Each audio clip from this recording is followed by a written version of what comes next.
کہ اللہ رب العزت نے ہمیں اس دنیا میں بھیجا تو زندگی کا سامان دیا،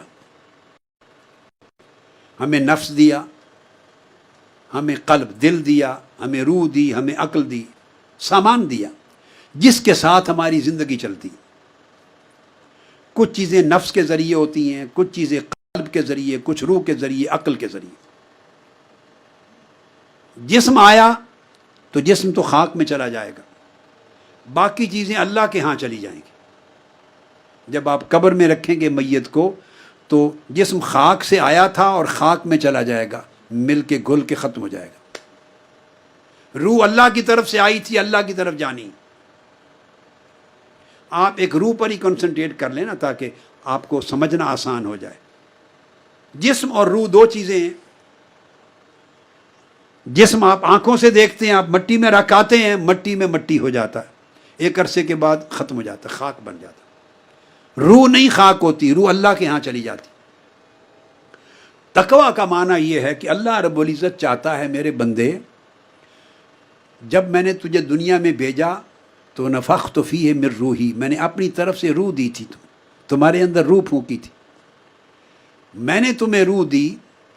تقویٰ یہ ہے کہ جو جس حال میں میں نے تمہیں روح دی اسے حال میں مجھے واپس لوٹا۔ جس حال میں میں نے تمہیں دی تھی اسی حال میں واپس لوٹا، اسے کرپٹ کر کے نہ لوٹا، داغدار کر کے نہ لوٹا، تاریک کر کے نہ لوٹا، خراب کر کے نہ لوٹا۔ جس طرح روشن، منور، مزین، پاکیزہ، طاقتور میرا ذکر کرتی، چمکتی دمکتی روح میں نے تیرے اندر ڈالی تھی، میرا سامان یعنی میری روح جو تجھے دی، مجھے جب تو لوٹائے تو اسی حال میں لوٹا جس حال میں نے تجھے دی تھی۔ جو بندہ اس روح کے اس حال کو اسی طرح برقرار رکھے جس حال میں اللہ سے لی تھی، اسی حال میں پلٹائے، یہ روح تقویٰ ہے، یہ تقویٰ ہے۔ اب اس کی مثال دیتا ہوں۔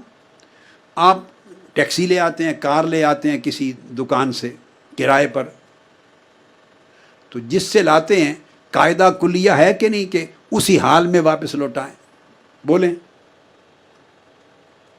حتیٰ کہ اگر اس نے ڈیزل اور پیٹرول ڈالا ہوا تھا ٹینکی میں تو جتنا ڈیزل اور پیٹرول لے کے آئے تھے اور اگر خرچ ہو جائے تو اپنی طرف سے ڈال کے اتنا ڈیزل یا اتنا پیٹرول پورا کر کے کار لوٹاتے ہیں۔ ایسا ہوتا ہے یا نہیں؟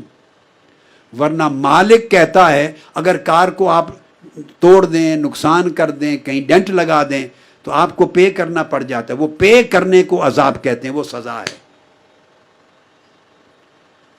مالک سے جو چیز آپ استعمال کے لیے لاتے ہیں قاعدہ ہے کہ وہ چیز واپس اسی حالت میں لوٹاتے ہیں۔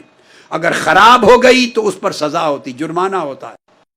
اس طرح بندے، اللہ نے آپ کو عقل دی پاکیزہ جوہر کے طور پر، اور اگر وہ کرپٹ کر دی، آپ نے خواہش کر دی، منفی کر دی، اس کو مکار بنا دیا، عیار بنا دیا، اس کو بے ایمان بنا دیا، کرپٹ کر دیا، اللہ قبول نہیں کرے گا۔ فرمایا میں نے یہ عقل تو نہیں دی تھی، مجھے اس حال میں پاکیزہ عقل لوٹا، جس حال میں پاکیزہ روح دی تھی اسی حال میں لوٹا، جس حال میں نفس دیا تھا اسی حال میں لوٹا، جیسا دل دیا تھا اسی طرح روشن دل واپس لوٹا۔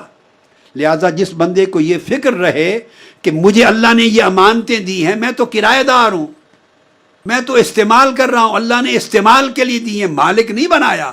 اگر ہم مالک ہوتے تو جیسے چاہتے مس یوز کرتے، کوئی پوچھنے والا نہیں تھا، مگر ہم تو کسی شے کے مالک ہی نہیں ہیں۔ ہمیں تو امانت دی ہے استعمال کرنے کے لیے، مالک تو مولا ہے، جس نے دیا اسی کو جانا۔ یہ معنی ہے اس جملہ قرآنی کا انا للہ و انا الیہ راجعون، اس کا یہ معنی ہے۔ ہم اس جملے کو استعمال کرتے ہیں صرف موت پر، صرف موت پر، کہ ہم اللہ کی طرف سے آئے، اللہ کے لیے تھے اور اللہ ہی کی طرف پلٹ کے جانا ہے۔ ہم نے استعمال موت کے ساتھ کر دیا ہے، نہیں، اگر موت سے نکال کر اس کو زندگی پر استعمال کر دیں تو تقویٰ نصیب ہو جائے۔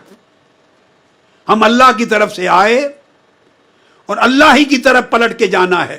چونکہ اللہ کی طرف پلٹ کے جانا ہے تو ہر چیز کو اللہ دیکھے گا، اے بندے میں نے آنکھیں تمہیں دی تھی، آنکھیں کیسے استعمال کی، کان کیسے استعمال کیے، دل کو کیسے رکھا، نفس کو کیسے رکھا، عقل کو کیسے رکھا، ظاہر و باطن کو کیسے رکھا، مالک کو ہر چیز جانی ہے۔ لہٰذا اس دنیا میں استعمال کرتے ہوئے ہر چیز کا خیال رکھیں کہ اللہ کی ملکیت ہے، اس کو بگڑنے نہ دیں، نہ ظاہر کو نہ باطن کو۔ اگر یہ اس حال پہ برقرار رکھنے کی فکر آ جائے تو اس کو تقویٰ کہتے ہیں۔